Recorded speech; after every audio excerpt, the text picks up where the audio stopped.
Hello, tutora. My name is Wilfredo Fernandez. My identification number is 12 20 29 50.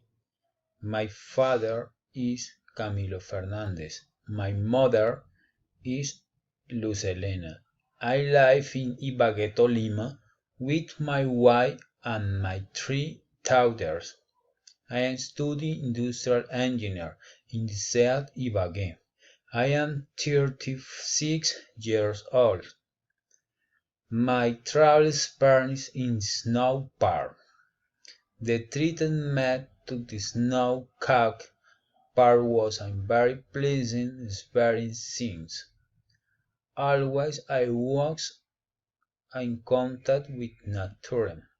I had to walk too much. I walked 2 days of intensive walking days, sometimes on roads full of smoke.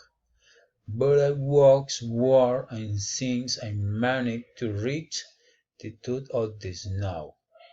I had snow in my hands, but I never get up. I was one of the best experiences of my life.